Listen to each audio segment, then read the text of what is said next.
Okay, so today's video, I'm actually going to talk about short-term rentals, specifically as it pertains to condos.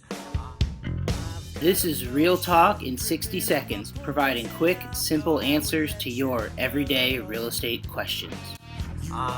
So recently I've been getting all kinds of questions about what to look for when you're starting to look at purchasing a short-term rental. And now could be a great time to be looking for those type of properties for when the economy comes back and travel starts to come back here in the near future. Basically I'm going to highlight a few features and characteristics that you want to look for or be aware of when you're searching for a condo that you're going to use as a short-term rental, like an Airbnb style property. All right, so number one, you want to cross-check with the municipality to make sure that the area the property is located in is legal to use your property as a short-term rental. The city of Columbus allows it. You have to get a permit. You have to prove certain things like insurance and that you have the right to do it. It's your property, or that the person who owns the property is giving you permission, but they allow it. But there's certain municipalities around the Columbus area that may not allow it, certain cities and smaller townships. So you want to double check that the area the property is in allows that specific style of rental. The second thing you want to look for is the housing association or the condo association. What you're probably going to find is that most large condo developments have some sort of a clause or language in their condo declarations that say that you cannot use the property for transient, short-term, hotel-style rentals. There are ways around it. You'll find that some buildings and some condo associations may have enough residents that want to do that style of rental that they decide to vote to either change the language, remove the language, or maybe they just decide to not enforce that specific clause. They don't have any penalty, they just don't enforce it.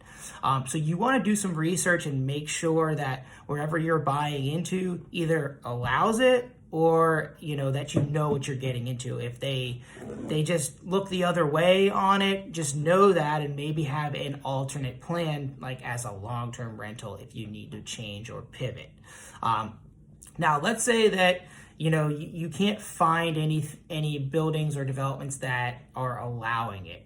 My next suggestion is to start looking for smaller condo developments, like a duplex that's been converted into condos, or a quad or a triplex, or just a smaller number of units that's going to have most likely less regulation over what the individual owners are doing with their property. That gives you a better chance of either getting permission or just not needing permission.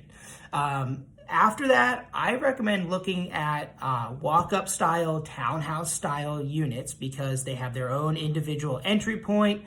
It's more convenient for the guests, and it's less interaction with any neighbors or any other unit owners, typically. Following that, you want to look at location. Of course, you want to look for attractions or be close to things that people are going to be traveling in town for. It could be business related, large corporations, large companies. It could be a large hospital, a college, or university that people are traveling to often.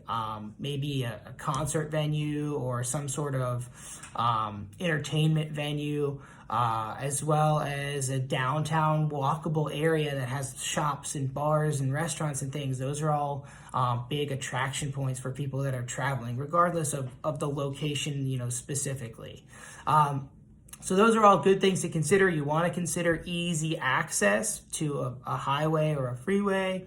And you want to make sure that wherever you find this particular property, that it's accessible and not difficult or challenging for someone from out of town to locate. So those are some great features that you should look for when you're thinking about getting into short-term rentals. I'll probably film another video soon as we dive into more specific details about the unit that you should look for.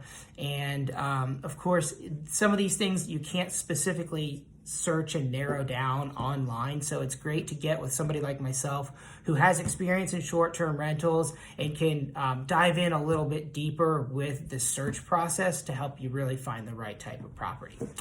So there you have it. We'll talk to you next time.